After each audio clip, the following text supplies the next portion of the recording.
Ketika berita perusahaan rugi mau dipajaki 1%, asli membuat otak Sontoloyo jadi mikir. Ada apa ini bernegara sampai perusahaan rugi dipajaki juga? Sudah harus bayar karyawan, bayar overhead, bisnis rugi, masih kena pentung pajak lagi. Sementara BUMN yang rugi itu sudah sering disuntik pakai duit pajak, duit APBN hasil keringat rakyat. Membuat banyak yang berpikir, kok lu nggak amanah sih kelola negaranya? Sudah memajak tinggi, duitnya nggak buat untung juga pemakaiannya. Asli loh, BUMN itu sudah regulator, operator, tersering monopoli lagi. Yang bayar produknya, rakyat semua bayarnya tunai. Lalu BUMN-nya rugi.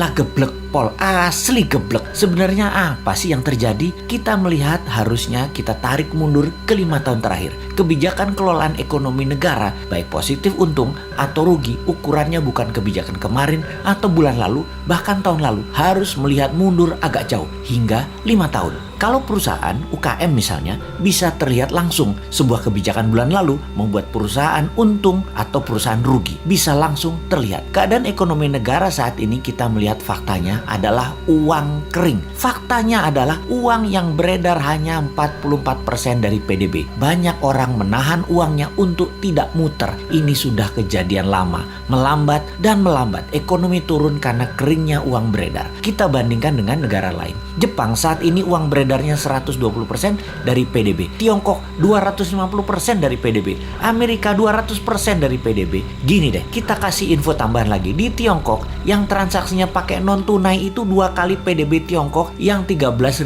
billion dolar. Sebanyak 26.000 billion dolar transaksi non cashnya. Indonesia hanya 6% dari PDB yang 1.000 billion tersebut. Hanya 60 billion. Langit dan dasar bumi perbandingannya. Gitulah kira-kira kita membandingkannya. Kemudian pajak mau naik 5%. Ada tax amnesty jilid 2 lagi rencananya. Waduh bos, kalau ini kejadiannya dalam negeri dongengnya Hans Christian Andersen, kalau raja mulai menekan dengan menaikkan pajak, itu tanda-tanda loh ya. Itu cerita semuanya berakhir tragis bagi sang raja. Biasanya pangeran negara tetangga pasti ambil alih, dan untungnya biasanya nih ya, raja yang menaikkan pajak tadi punya putri cantik. Seperti sumber daya alam lah yang kita mau bandingkan dengan cerita Hans Christian Andersen. Jadi masih selamat-selamat dikit lah selama putrinya bisa terselamatkan. Mudah-mudahan cepat sadar bahwa yang bisa menolong sebenarnya banyak putra bangsa yang terbaik di Indonesia ini. Bukan hanya seorang wanita yang bisa. Sayangnya putra-putri terbaik tersebut mau membantu syaratnya semua menteri ekonomi terkait,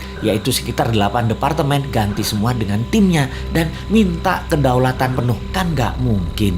Yo wes, kita hanya bisa mengingatkan, gak dipakai gak apa-apa. Toh jabatan ada batasannya juga, kepinteran ada batasannya juga.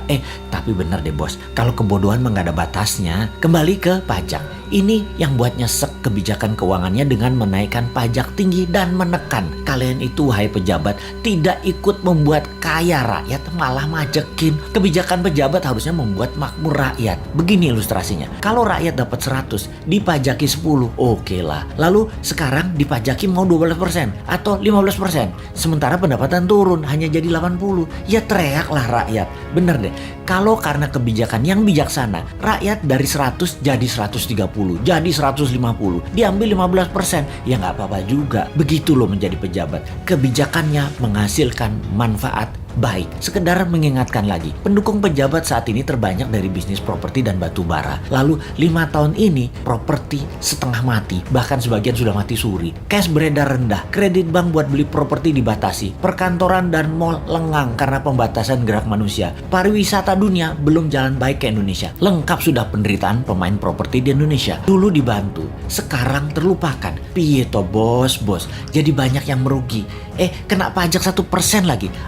Mampus dah. Wes 2024 gak usah dipilih semua calon-calon dari pejabat sekarang deh. Pasti sama lagi kebijakannya. Cari yang baru. Masa gak ada berlian di antara 270 juta penduduk Indonesia selain mereka sih?